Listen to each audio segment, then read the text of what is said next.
Bonjour, je m'appelle Alex, j'ai 27 ans, et j'ai récemment déménagé dans une petite ville pour raisons professionnelles. Me faire des amis n'est pas mon fort.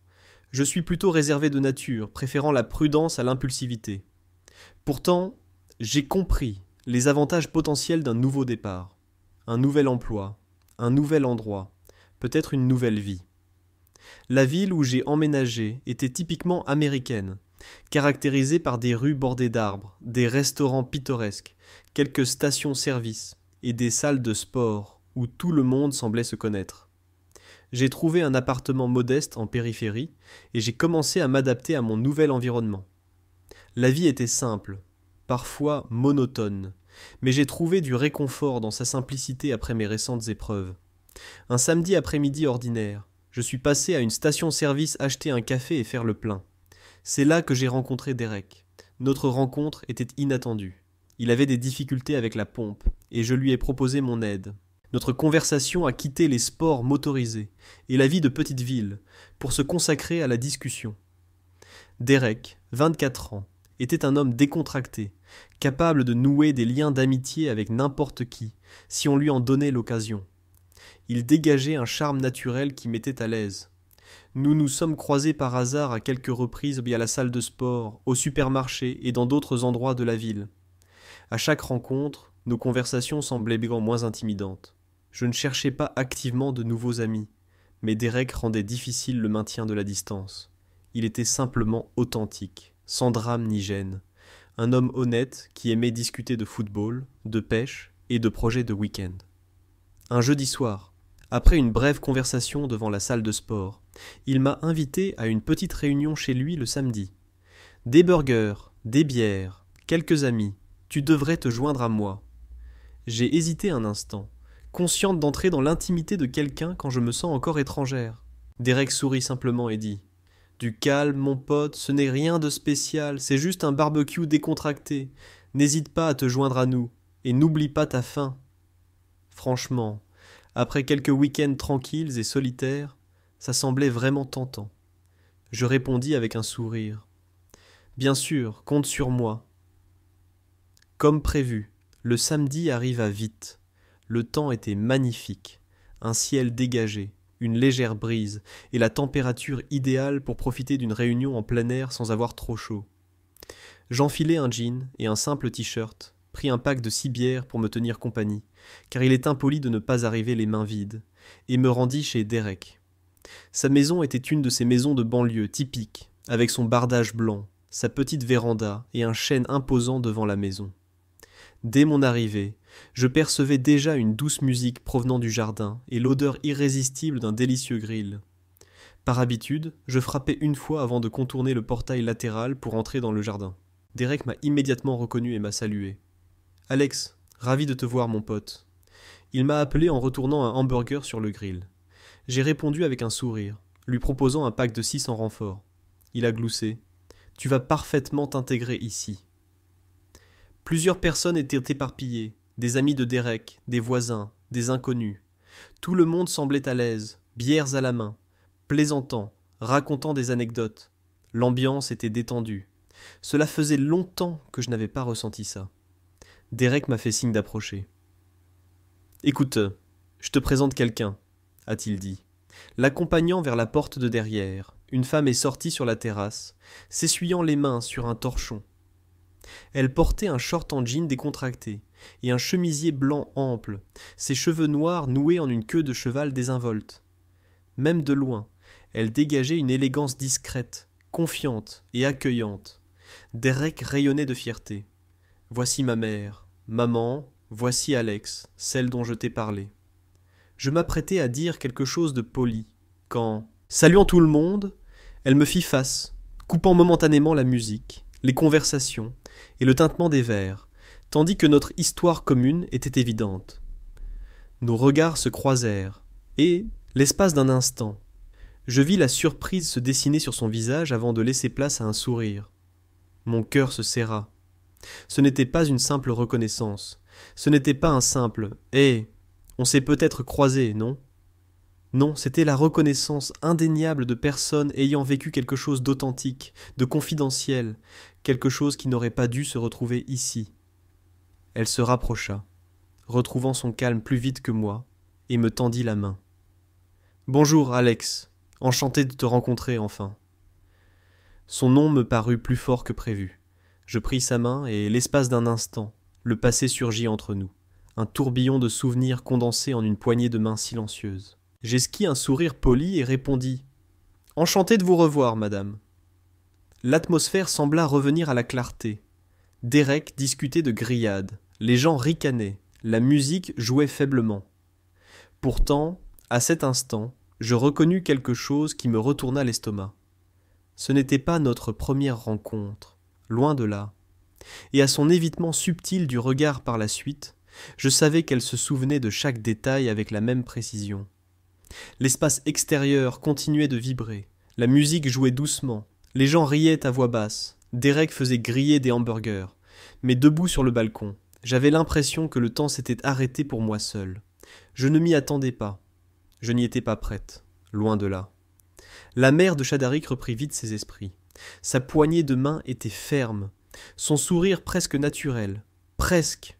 Si on ne savait pas quoi observer, on pourrait croire que tout était parfaitement normal, mais je savais que ce n'était pas le cas. J'ai remarqué un bref silence avant qu'elle ne parle. Sa main s'est un peu trop attardée dans la mienne et ses yeux se sont détournés brusquement de moi. Je me suis ressaisi et j'ai tenté d'imiter son enthousiasme en feignant un sourire. « Comment connais-tu Derek ?» a-t-elle demandé d'une voix légère.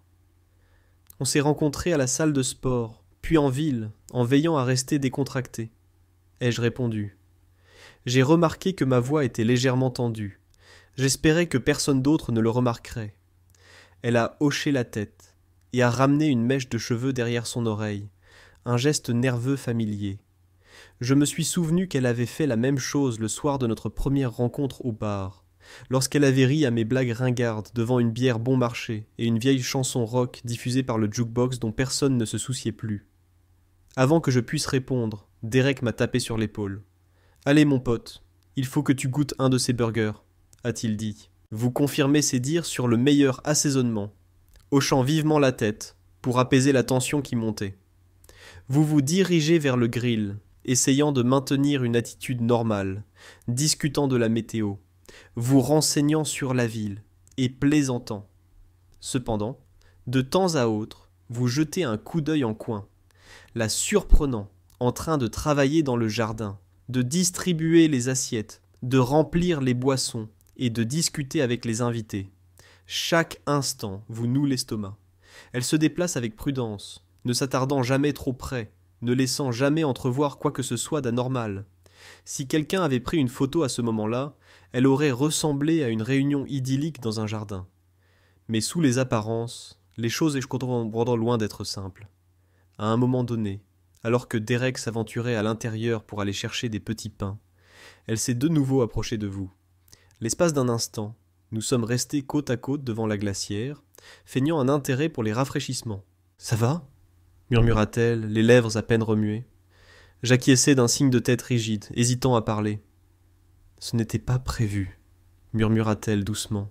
« Je le vois bien, » répondis-je doucement, parvenant à esquisser un sourire forcé en récupérant une bouteille d'eau et en l'ouvrant. « Il faut être prudent. »« Je comprends, » dit-elle, presque inaudible à cause de la musique. Et d'un coup, elle fit volte-face et s'éloigna, riant d'une remarque d'un voisin, semblant inconsciente du feu qui l'enflammait. Le reste de la soirée devint flou. Nous dînâmes, discutions. Quelqu'un sortit un ballon de football, et des hommes le lancèrent. C'était ordinaire, si douloureusement normal que je me persuadais presque que cela n'était jamais arrivé, que nous n'avions jamais existé. Mais c'était le cas, et nous en étions conscients. Lorsque le soleil commença à descendre à l'horizon et que les lumières du jardin s'allumèrent, les gens commencèrent à partir. Je dis au revoir à quelques personnes et remerciai Derek pour le repas. « On se voit à la salle de sport demain ?» demanda-t-il. « J'ai confirmé ma venue, » dis-je. « Excellent, content que tu sois venu, » commenta-t-il d'un ton amical. Il ajouta d'un ton enjoué. « Même maman t'aime bien. » Je réussis à rire. « Vraiment, ta mère est formidable. » Alors que je m'apprêtais à partir, elle s'approcha de Derek par derrière, s'essuyant les mains. « Merci d'être venu. » Elle me salua chaleureusement, soutenant mon regard un instant de trop. « Oui, » répondis-je, la gorge serrée. « Merci de m'avoir accueilli. » Je me dirigeai lentement vers mon camion, la lourdeur de la soirée augmentant à chaque pas. Une fois à l'intérieur et après avoir fermé la porte, je restai immobile un moment, les mains agrippées au volant, le regard fixé sur la maison. Comment diable était-ce arrivé ? Je ne savais plus quoi faire. Ignorer, faire comme si de rien n'était, éviter Derek, l'éviter. Pourtant, la réalité était qu'il était désormais impossible de l'ignorer. Les lignes franchies ne disparaissent pas simplement et inconsciemment. Je savais que ce n'était que le début d'une situation beaucoup plus compliquée. Je roulais en camion jusqu'à la maison, le long de rues tranquilles et éclairées par la lune, l'esprit bourdonnant de vieux souvenirs que je croyais depuis longtemps oubliés. Le passé n'était pas qu'un souvenir. Il avait une forme, un nom, une adresse, et recelait désormais un secret capable de tout effacer. Cette nuit-là, le sommeil me trottait dans la tête. Je me retournais sans cesse dans mon lit, le regard fixé au plafond, revivant chaque regard, chaque parole de cette garden party. Malgré mes efforts pour rester ancré dans le présent, mes pensées me ramenaient sans cesse à la genèse, la nuit où je l'avais rencontrée. Environ 4 mois auparavant, j'étais dans un état d'esprit favorable. Fraîchement sorti d'une rupture tumultueuse, d'un changement de travail et d'un déménagement à l'autre bout du pays, j'avais cherché du réconfort dans un bar à quelques villes de là. Un endroit sans visage familier, un endroit où je pouvais disparaître momentanément, dans un établissement sans prétention, un peu délabré, orné de néons pour bière et d'un vieux jukebox rock. Je me suis retrouvé au fond du bar, absorbé par mon verre, à moitié concentré sur un jeu vidéo qui clignotait au-dessus du comptoir. C'est alors que je l'ai repéré, feuilletant nonchalamment son téléphone, un verre de vin presque vide devant elle. Elle ne semblait pas correspondre au modèle, mais elle ne paraissait ni mal à l'aise ni dérangée comme quelqu'un qui se languit de chez lui.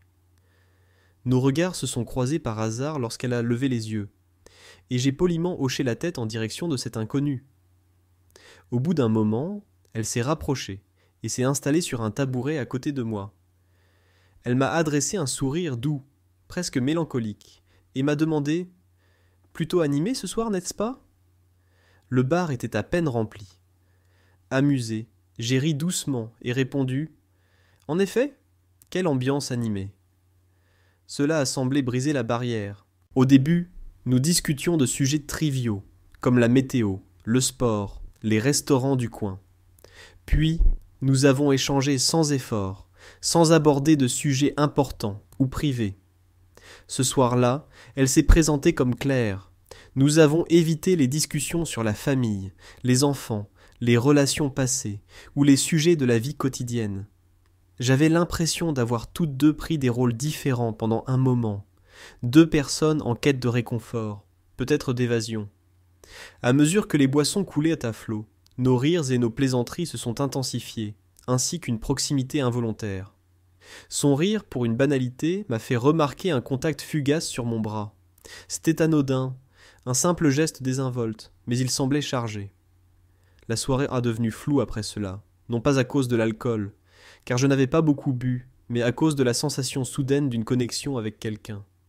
Notre départ du bar n'a pas été dramatique, il s'est fait discrètement. Nous ne sommes pas sortis ivres ni trébuchés. Au contraire, nous sommes sortis main dans la fraîcheur du soir, debout, gênés, près de nos véhicules.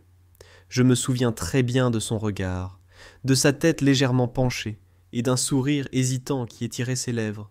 « Eh bien, » murmura-t-elle doucement, « merci de m'avoir tenu compagnie ce soir. On aurait dit qu'aucun de nous ne voulait que ça se termine. » Il y eut un long silence, et sans trop réfléchir, je me penchai vers elle. Elle me rendit l'appareil. Le baiser n'était ni passionné ni négligé. Il était tranquille, tendre, un baiser à la fois frais et réconfortant. Les choses se sont enchaînées rapidement. Elle nous a suggéré de trouver un endroit plus intime, ni chez elle, ni chez moi, un endroit neutre, un motel près de l'autoroute. Ça paraît sordide à voix haute, mesquin, téméraire, mais ce n'était pas le cas sur le moment. C'était inévitable. Nous avons passé la nuit ensemble, sans engagement, sans discussion sur l'avenir, simplement 2 âmes cherchant à échapper à la réalité pendant un bref instant.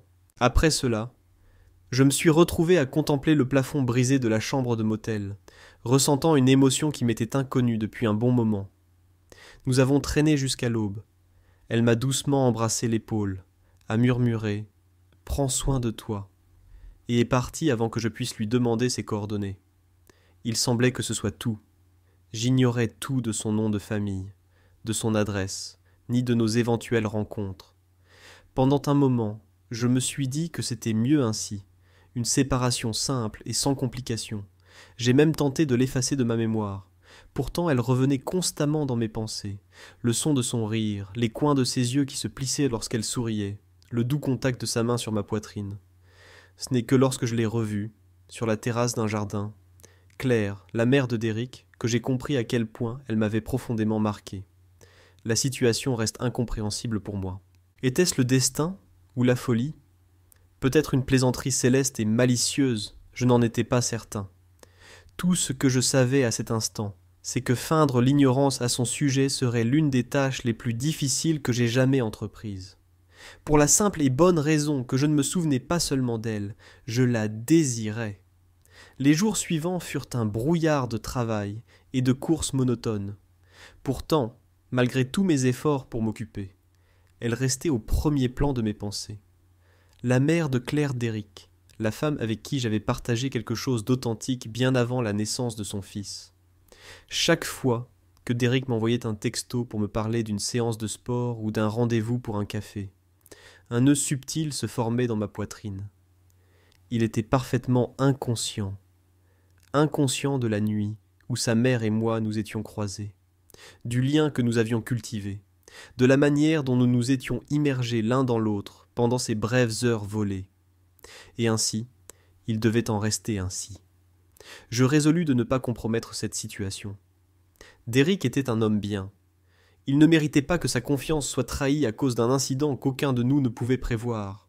Adultes, Claire et moi étions parfaitement conscients de notre situation. Nous pouvions faire semblant si nécessaire.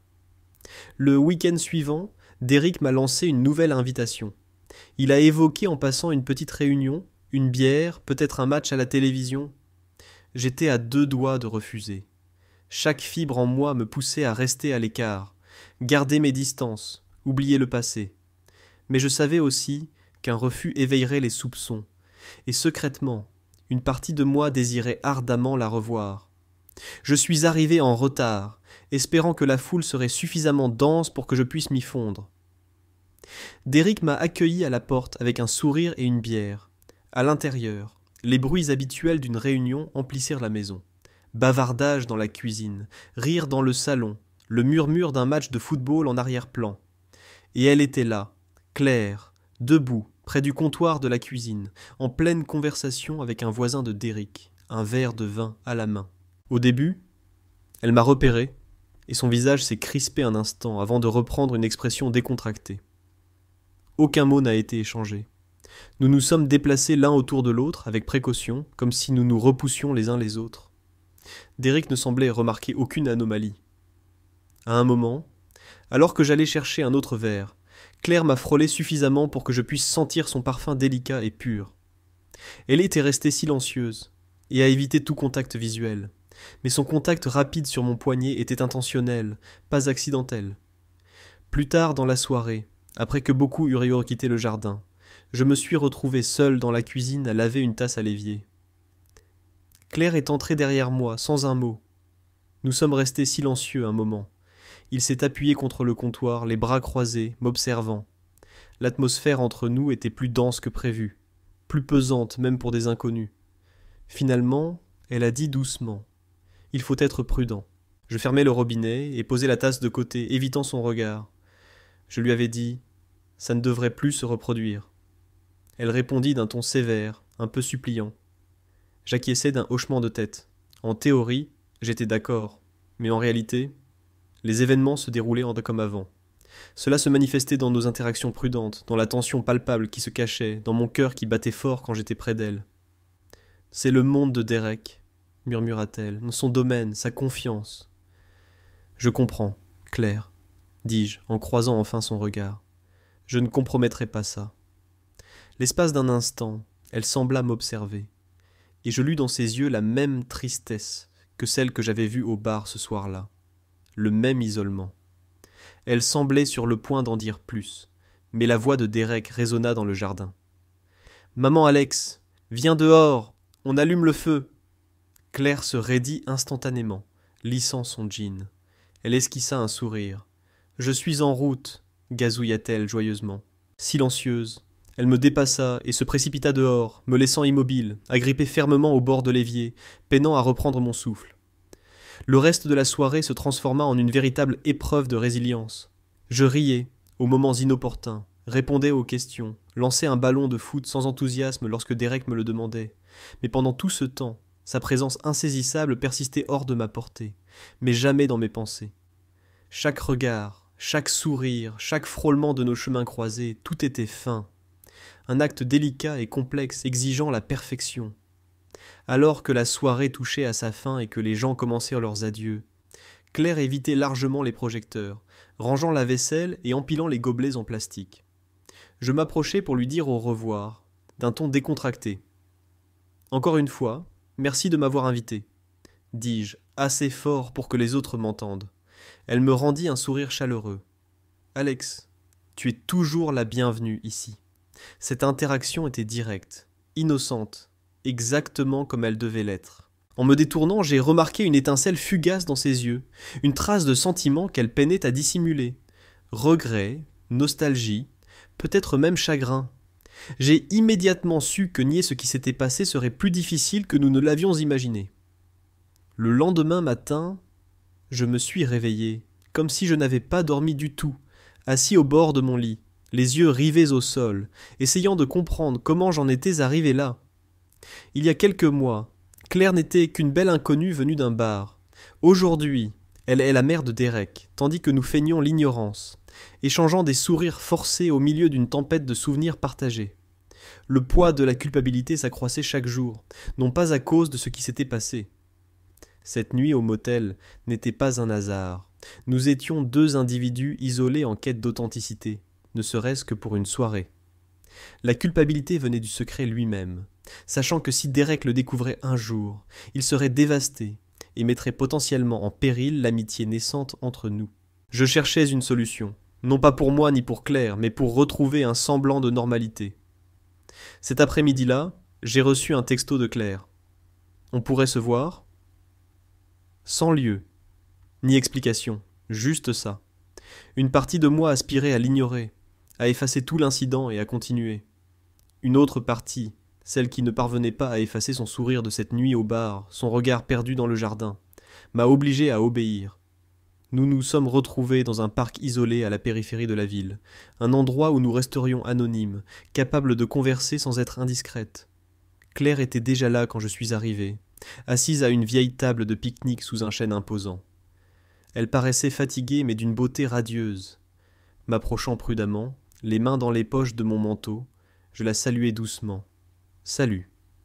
Elle répondit par un léger sourire. Dans le silence qui s'ensuivit, les bruits de la ville, le chant des oiseaux et les rires lointains des enfants emplirent le vide. Finalement, elle parla. Je me suis senti obligé de te revoir pour clarifier les choses. Elle a hoché la tête et s'est assise en face de moi. « Il faut mettre ça derrière nous », a-t-elle dit fermement.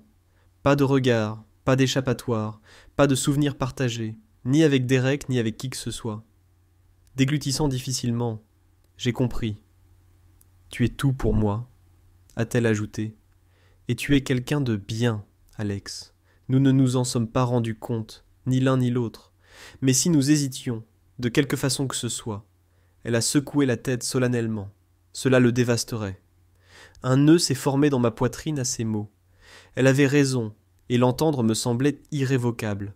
« Nous ferons semblant d'être des étrangers », ai-je répondu gravement. Elle a hoché la tête, comme si cela ne s'était jamais produit. Mais c'était arrivé, et aucun de nous ne pouvait l'ignorer ni effacer le passé. Pourtant, pour le bien de Derek, pour celui de tous, nous n'avions pas d'autre choix que de continuer. Claire fouilla dans son sac et en sortit un petit morceau de papier qu'elle me tendit sur la table. Je le pris. L'addition du bar, où nos chemins s'étaient croisés initialement, portait la date encerclée à l'encre. Elle murmura qu'elle la gardait. Au début, j'hésitais, mais elle me servit de souvenir, me rappelant mon existence et la capacité de ressentir à nouveau. Je l'examinai un instant avant de la plier soigneusement et de la ranger dans ma poche. « Merci, répondis-je. Elle m'adressa un sourire mélancolique. « Adieu, Alex. »« Adieu, Claire. » Elle se leva, hésita un instant, comme si elle envisageait de poursuivre la conversation ou peut-être une accolade, mais finit par se détourner et s'éloigner sur le chemin, me laissant sous le chêne avec pour seul souvenir. Je la regardai disparaître jusqu'à ce qu'elle disparaisse de ma vue, et ainsi, le chapitre se conclut, sans promesse, sans possibilité de rédemption, simplement un accord tacite. Nous avons scellé ce secret pour l'éternité. Dès lors, ma relation avec Derek continua comme si de rien n'était. Nous faisions du sport, buvions des bières après le travail, parlions de sport, de films et de la vie. De temps en temps, j'apercevais Claire chez lui, me saluant de la main depuis la fenêtre de la cuisine ou apparaissant sur le porche pour me saluer lors de ma visite. Toujours courtois, toujours réservé, nous n'avons plus jamais abordé le sujet. Tard le soir, il m'arrive de repenser à cette soirée au bar, me demandant ce qui aurait pu advenir si la vie n'avait pas pris des tournants inattendus. Pourtant, ces réflexions restaient confinées à leur sphère temporelle. Certains secrets, certains moments, sont mieux gardés comme de simples souvenirs, et c'est tout ce que Claire et moi étions. Des souvenirs, préservés, intacts, jamais évoqués à voix haute. L'histoire d'Alex et Claire nous offre une profonde leçon de vie, sur le poids des secrets, et la force de caractère nécessaire pour maintenir la confiance face aux aspirations personnelles.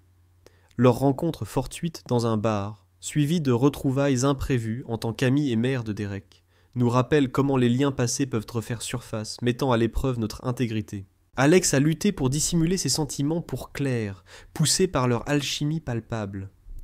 Il démontre que parfois, prendre la décision la plus noble implique de protéger ceux que l'on chérit, même si cela implique de sacrifier ses propres désirs.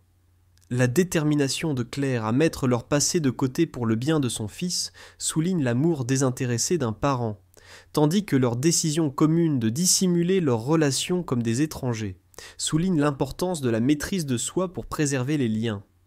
Ce récit nous rappelle avec force que les moments fugaces de liens émotionnels, aussi profonds soient-ils, doivent parfois être mis de côté pour éviter de blesser. Il nous encourage à considérer l'impact de nos actes, à chérir les souvenirs sans les laisser perturber le présent, et à trouver du réconfort en faisant ce qui est juste, même dans la douleur.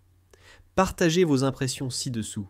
Avez-vous déjà dû cacher un secret pour protéger un être cher ? Vos expériences contribuent à renforcer les liens de notre communauté. Si ce récit vous touche, cliquez sur « J'aime », abonnez-vous et activez les notifications pour une exploration continue des leçons complexes de la vie à travers des récits touchants. Continuons à explorer ensemble les complexités de la vie.